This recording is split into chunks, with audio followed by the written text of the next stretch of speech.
Merci beaucoup.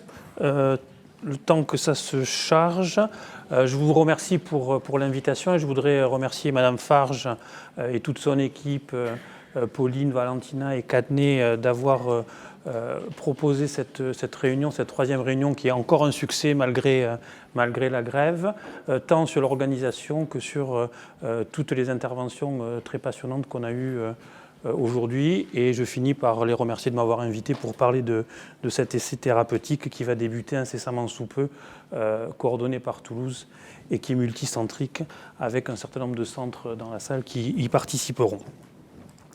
On va revenir donc sur les CSM issus de tissus adipeux. Je ne vais pas revenir sur tout ce qui a été beaucoup plus détaillé sur la caractérisation des cellules et sur leur potentiel immunomodulateur ou de régénération. Et on va essayer de se focaliser un petit peu plus sur le côté angiogénique de ces cellules avec cet essai de 2004 qui montrait que dans un modèle d'ischémie de membres, l'injection d'ASC permettait une angiogénèse, permettait un flot vasculaire cutané de s'améliorer. Et ça, c'était la densité des capillaires qui permettait donc une revascularisation d'un membre auquel l'artère avait été sectionnée.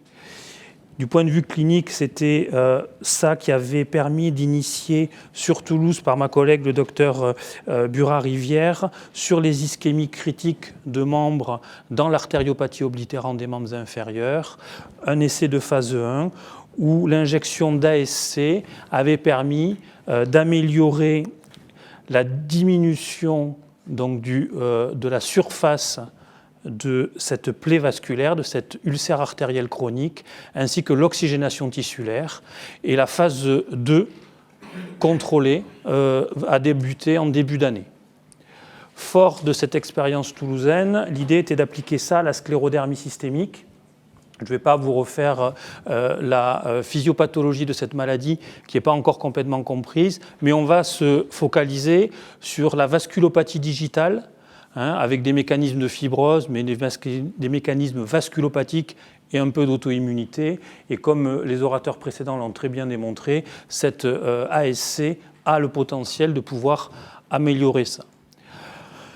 La première description clinique était sur une perfusion allogénique de cellules mésenchymateuses sur une sclérodermie très sévère qui avait permis d'améliorer la patiente et notamment d'améliorer la cicatrisation d'ulcères cutanés ischémiques réfractaires à toutes les thérapeutiques actuelles. L'équipe marseillaise, en utilisant la fraction vasculaire stromale, leur objectif principal était sur la fonctionnalité de la main, mais un certain nombre de leurs patients avaient des ulcères ischémiques actifs qui ont aussi montré sur cette phase 1 une amélioration de ces ulcérations.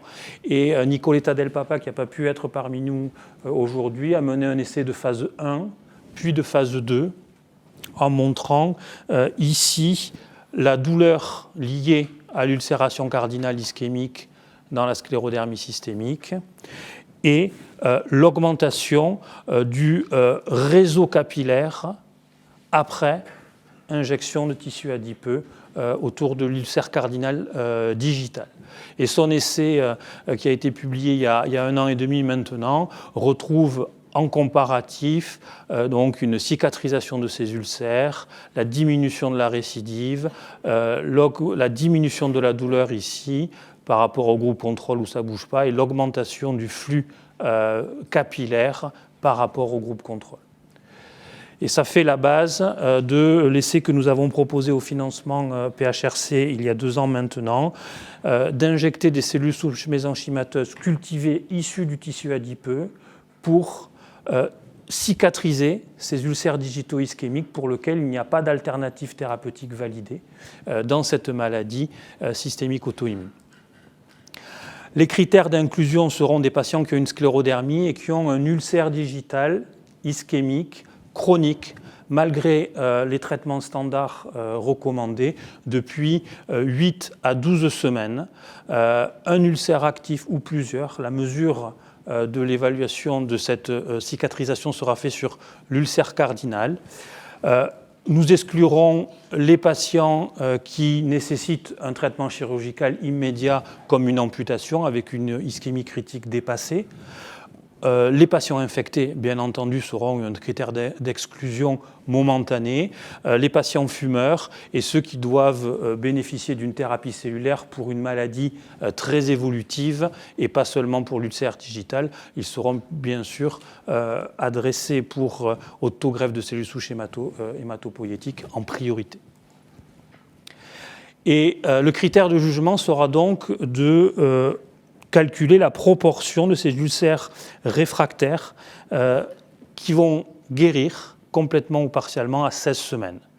Et le deuxième critère majeur de jugement sera la récurrence d'un nouvel ulcère digital, puisque le protocole va s'intéresser à la fois à l'ulcère cardinal, mais elle va injecter l'ensemble des doigts. Et du coup, en critère principal, c'est la cicatrisation de l'ulcère.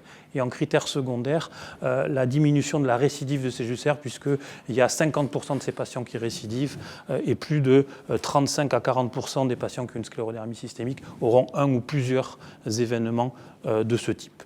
Et ensuite, il y aura des études ancillaires d'immunomonitoring, de caractérisation des cellules et des cytokines angiogéniques sur l'évolution de ces patients au cours de l'essai, bien entendu, que l'on fait avec différents collègues français.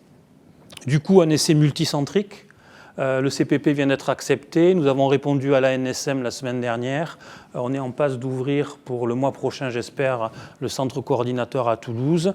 Et les collègues de Lille, Rouen, Paris, Grenoble, Marseille, Montpellier, Poitiers et Nantes participent en centre clinique. La production se fera à l'EFS de Grenoble et les études ancillaires seront menées sur Toulouse, sur Montpellier, en collaboration Montpellier-Marseille et sur Rennes. Un autre essai va débuter également, c'est un essai hollandais qui utilise les cellules souches mésenchymateuses ici de la moelle, pareil sur les critères de cicatrisation des ulcères digitaux dans la sclérodermie, qui est dans le Clinical Trials en disant que les inclusions n'ont pas encore commencé, mais vont commencer incessamment sous peu.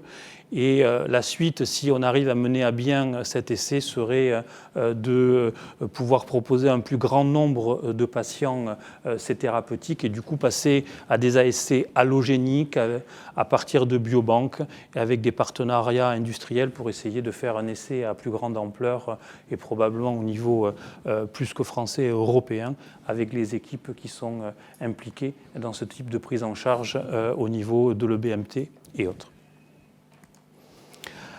C'est impossible de faire ce genre de choses tout seul. Donc ça, c'est les remerciements et les collaborations qui permettent de mener à bien ce type d'essai avec les thérapeutes cellulaires, les méthodologistes, le CIC Biothérapie de Toulouse qui a une grande expérience des essais de thérapie cellulaire, ainsi que tous les co-investigateurs et les équipes de recherche. Merci beaucoup.